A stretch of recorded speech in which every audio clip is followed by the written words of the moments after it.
Hi students, I am Malar. Welcome back to my channel. இன்னைக்கு நம்ம பார்க்க போறது 10th standard maths Chapter-8 exercise 8.1ல problem number 13 பார்க்க போறோம். வாங்க என்ன கொடுத்திருக்காங்கன்னு பார்க்கலாம்.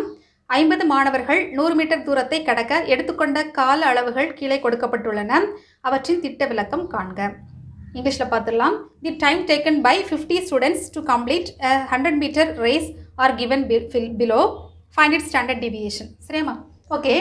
இப்போ ப்ராப்ளத்தை பார்க்கும்போதே நமக்கு தெரியுது இதில் ஃப்ரீக்வன்சி கொடுத்துருக்காங்க. ஸோ இது வந்து குரூப்டு டேட்டா. என்ன ஃபார்முலா யூஸ் பண்ணலாம் பாருங்கம்மா.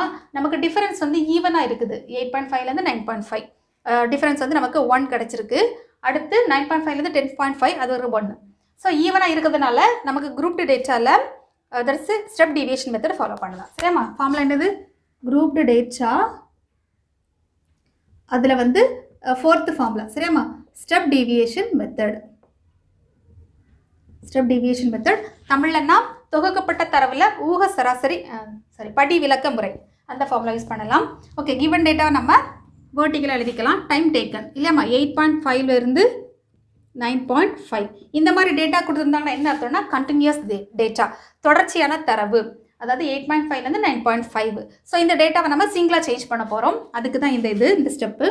அப்போ 9.5லேருந்து 10.5 இல்லையாம்மா.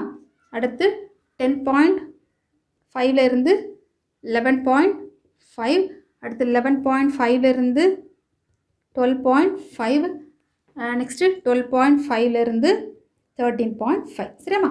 ஓகே, இப்போ எக்ஸை அதாவது மிட் வேல்யூ நம்ம எடுக்க போகிறோம். ரொம்ப ஈஸி தான்.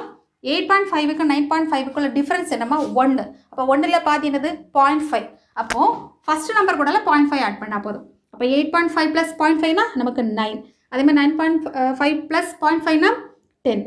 இது கூட ஒரு 0.5 ஆட் பண்ணியாச்சுன்னா 11. 11.5 கூட 0.5 ஆட் பண்ணியாச்சுன்னா நமக்கு 12 கிடைக்கும்.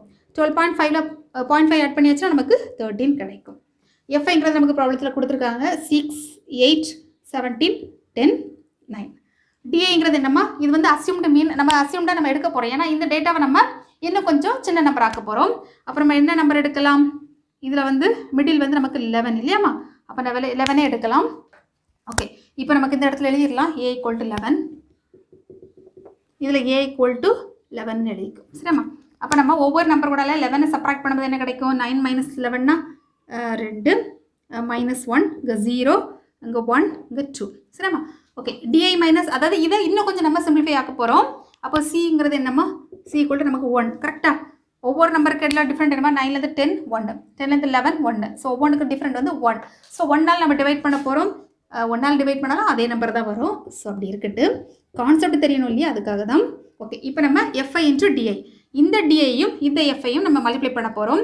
அப்போது 6 × -2னா -12, 8 × -1னா -8, 17 × 0னா 0, 1 × 10னா 10, 9 × 2னா. நெக்ஸ்ட்டு இப்போ நம்ம FI × DI² இதுக்கு ஸ்கொயர் பண்ணிவிட்டு அதை நம்ம இது கூட மல்டிப்ளை பண்ண போகிறோம். 4, தட் இஸ் 2² 4, 4 6 ஆர் 24. அடுத்து இதுக்கு ஸ்கொயர் பண்ணியாச்சுன்னா 1, 1 × 8னா நமக்கு 8 தான் கிடைக்கும். இங்கே வந்து நமக்கு 0. ஸோ சிம்பிள் ஆன்சர் கால்குலேஷன் பண்ணிடலாம். 10, அப்போ 2² 4, 36 வரும் இல்லையாம்மா. ஓகே, இப்போ நமக்கு எதெல்லாம் வேணும்? Summation FI. ஏன்னா இதுதான் வந்து நமக்கு கேபிட்டல் N ஃபார்முலாவில் தேவைப்படும். இப்போ ஆட் பண்ணலாம்.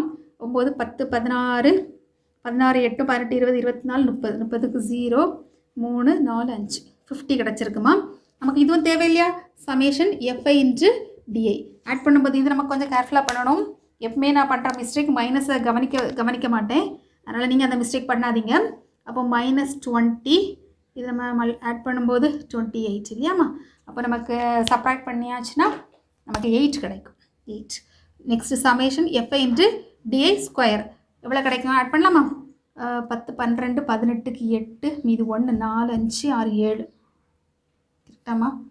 10, 12, 12, 18க்கு 8, மீது 1, 4, 5, 6, 7. ஓகே, 78 கிடச்சிருக்கு. ஓகே, இப்போ நம்ம ஃபார்முலா எழுதலாம். ஸ்டாண்டர்ட் டீவியேஷன் அதாவது திட்ட விளக்கம் சிக்மா = √C. மறக்காமல் C போட்டுக்கோங்கம்மா. ஏன்னா இது வந்து ஸ்டெப் டிவியேஷன் மெத்தட் தான் ஃபாலோ பண்ணுறோம். அப்போ நமக்கு என்ன கிடைக்கும்? Summation FI × DI² N minus summation FI × DI N the whole square. ஓகேம்மா. இப்போ வேல்யூஸை சப்ஸ்டியூட் பண்ணலாம். சியோட வேல்யூ 1. எனவே எழுதிக்கோங்க. சரிம்மா. √. Summation FI × DI² 78/50 minus summation F5 value வந்து நமக்கு 8 இல்லையாமா, 8/50 தி ஹோல் ஸ்கொயர். ஓகே, இதை நம்ம கட் பண்ணுறதை விட நம்ம கிராஸ் மல்டிப்ளை பண்ண எல்சிஎம் எடுத்துடலாம். Sigma equal to root of 78 into 50 minus 8 8 are 64 the whole divided by 50 into 50. சரியாமா? Okay, இப்போ நம்ம மல்டிப்ளை பண்ணிடலாம். சைடில் வேணால் போட்டுக்கலாமா? 78 into 5 இல்லையா? 78 5னா 4 39. ஓகே, இப்போ நம்ம 78 into 50 இல்லையா? அப்போ நமக்கு இந்த இடத்துல என்ன வரும்? ரூட் ஆஃப் 78 into 50னா 3900. இங்கே ஒரு 0 இருக்குது, 00 மைனஸ் 64 டிவைட் பை 50 into 50. ரெண்டு 50 இருக்கிறத நம்ம ஒரு 50 வெளியே எடுக்கலாம், ஏன்னா அது ரூட்டு. அப்போ 1/50. அப்போது 3900லேருந்து 64 சப்ராக்ட் பண்ணியாச்சுன்னா என்ன வரும்? 3900 64. அப்போ என்ன வருமா? 10 4 பண்ண 6 3 அப்போது 8. கரெக்டாம்மா? 0 மீதி 1 0 மீதி 1 கரெக்ட். 3836 root of 3836. இது நம்ம லாஸ்ட் ப்ராப்ளம் பண்ணுற மாதிரி தான். இது வந்து 100க்கு மேலே எக்ஸீட் ஆனதுனால இது நம்ம 100க்குள்ளே கொண்டு வர போகிறோம். அதுக்கு சிம்பிளாக நம்ம லாக் புக்கில் என்ன கொடுத்துருக்காங்கிறத பார்க்கலாம். இப்போ நம்ம என்ன பண்ண போகிறோம் பாருங்கள். இது வேறு கால்குலேஷன்ஸ். 383 எந்த ஒரு நம்பருக்கு அடுத்து வந்து பாயிண்ட் இருக்குது இல்லையாம்மா, இந்த பாயிண்ட்டு நம்ம என்ன பண்ண போகிறோம்? ஸ்கொயர் ரூட்டுங்கிறதுனால 2 மடங்காக நம்ம மூவ் பண்ண போகிறோம். இப்போ நம்ம லெஃப்ட் சைடு மூவ் பண்ண போகிறோம். இப்போ எத்தனை டிஜிட்டுமா இருக்குது? நம்ம வந்து 2 டிஜிட் மூவ் பண்ணலாம். ஏன்னா 4 டிஜிட் மூவ் பண்ணும்போது பாயிண்ட் ஆஃப் வந்துடும். ஓகேவா? பாயிண்ட் ஆஃப் வரக்கூடாது. ஸோ பெட்டர் 1 2 அதோட ஸ்டாப் பண்ணிக்கலாம். ஏன்னா 38 வந்துருச்சு. 38ங்கிறது 100க்குள்ளே இருக்குது. 100க்குள்ளேயே இருக்கணும். அதாவது நம்மக்கிட்ட லாக் புக்கில் ஸ்கொயர் ரூட்டுங்கிற பேஜ் எடுத்துட்டிங்கன்னா அதில் வந்து 1 பாயிண்டில் சம்திங்லேருந்து ஆரம்பித்து 9.9 வரைக்கும் இருக்குது ஒரு பேஜ் இல்லையாம்மா, 2 பேஜ். அடுத்து 10லேருந்து நமக்கு 99 வரைக்கும் கொடுத்துருக்காங்க. ஸோ 38.36 நமக்கு இருக்குது. அப்போ நமக்கு எப்படி கிடச்சிருக்கு? நம்ம எதுக்கு ரூட் கண்டுபிடிக்க போகிறோம்? ரூட் ஆஃப் 38.36 கண்டுபிடிக்கலாமா? இதை நம்ம எப்படி எழுதலாம்? 38 36 பாயிண்ட் வந்து நமக்கு இந்த இடத்துல வந்திருக்கு. சரியாம்மா? அப்போ நம்ம 38.36க்கு தான் நம்ம ரூட்டு கண்டுபிடிக்க போகிறோம். இதை நம்ம ஈஸியாக கண்டுபிடிச்சிடலாம். 38க்கு 3 and 6 இல்லையாம்மா. அப்போ 10 to 100 ரேஞ்சில் எடுக்கணும். 38க்கு 3 இல்லையா? 3னா 6.189 6.189. 38க்கு 3 and 6 6ங்கிறது மீன் டிஃப்ரென்ஸில் பார்க்கணும். நமக்கு 5 + 5 இப்போ ஆட் பண்ணும்போது 4 மீதி 1 9 6.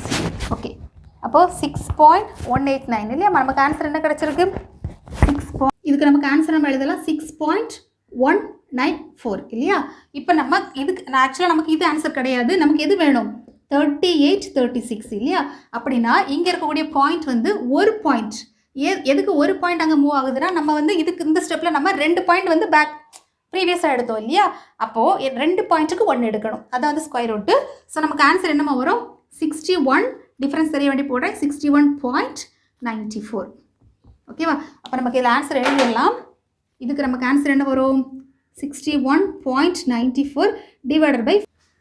இப்போ பாருங்கம்மா, இப்போ நமக்கு இதில் வந்து லாங் டிவிஷன்லேயும் பண்ணலாம், லாக் புக்கு யூஸ் பண்ணலாம், இல்லை ஆர்டினரி நம்ம பண்ணலாம். இப்போ சின்ன நம்பராக இருக்கிறதால நம்ம லாங் டிவிஷனே போடலாம். பாருங்கள் 61 இல்லையாம்மா.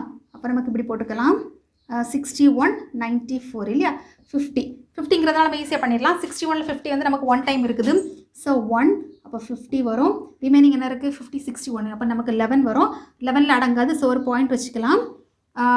9 கீழே இருக்கலாமா? அப்போது நமக்கு 119ல் நமக்கு 2 டைம்ஸ் இருக்குது. 2 டைம்ஸ் இருந்துச்சுன்னா நமக்கு 100 வரும். ரிமைனிங் வந்து 19 தட் இஸ் 19 வரும். இந்த 4 நம்ம கீழே இருக்கிறோம். 194ல் நமக்கு 194ல் 200ல் 4 டைம்ஸ் இருக்குது. அப்போ நமக்கு 3 டைம்ஸ் 150 இல்லையா? அப்போது 150 சப்ராக்ட் பண்ணியாச்சுன்னா நமக்கு 44 வரும்.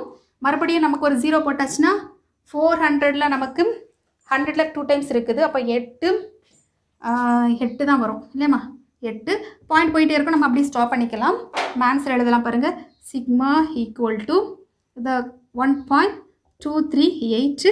இப்போ சிக்மா அப்ராக்சிமேட்லி ஈக்குவல் டு 1.2. இதை நமக்கு டெக்ஸ்ட் புக்கில் கொடுத்துருக்கக்கூடிய ஆன்சர். ரொம்ப சிம்பிளாக